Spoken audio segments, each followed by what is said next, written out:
नमस्कार, Latur pattern news चॅनलमध्ये आपल्या सर्वांचं स्वागत। मी मुख्य संपादक अशोक देडे।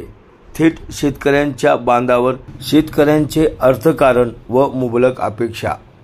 मे महिन्यापासून ते आजतागायत पडत असलेल्या पावसामुळे मराठवाड्यातील शेतकऱ्यांचं कंबरच मोडलं की काय असंच म्हणावे लागेल। हल्लीच्या अतिवृष्टीमुळे शेतीचे मोठे नुकसान झाल्याचे दिसत आहे।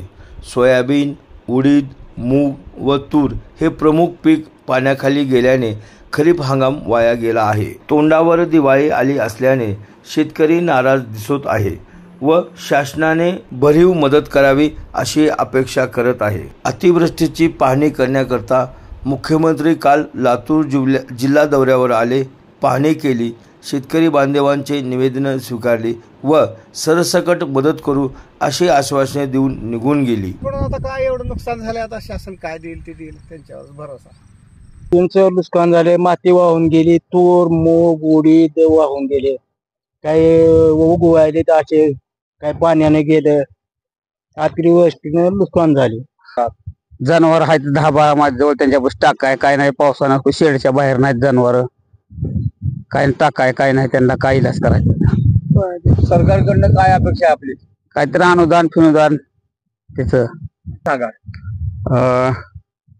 मी बसवंतप्पा उबाळे, या भाद्याचा शेतकरी।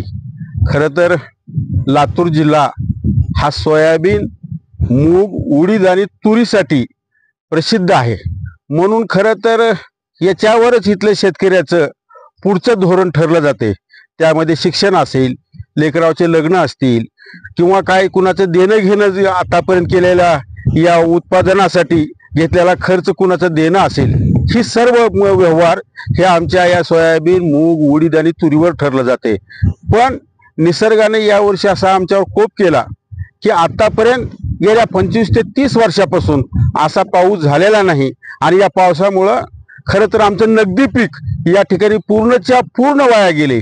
म्हणून माझी खरं तर इथल्या शासनाला विनंती आहे की खरं तर आपण या ठिकाणी सर्व शेतकऱ्यांना, सरसगट शेतकऱ्यांना आपल्याला कमीत कमी 50,000 रुपये हेक्टरी दिले तर त्याचा कसं तरी देणं या ठिकाणी थांबणार आहे। नसलं तर विदर्भापेक्षा सुद्धा या लातूर जिल्ह्यामध्ये प्रचंड मोठ्या प्रमाणामध्ये आत्महत्याला प्रवृत्त इथलं शासन करते का काय असं होईल। पण या अतिवृष्टीमुळे शेतावर पाणी थांबल्याने पीक सडले आहे, कुजले आहे, पिकांचे पाने गळाली आहेत, पडझड झाली व वाहून गेली, त्यामुळे उत्पादनात घट होते। एवढेच नव्हे तर मातीची सुपीकता कमी होऊन कीड रोगजन्य आजारही पिकावर पडले आहेत। शेतातील माती वाहून गेल्यामुळे पुढील पीक घेणे अवघड झाले आहे, त्यामुळेच शेतकऱ्यांचं अर्थकारण बिघडलं असेच म्हणावे लागेल।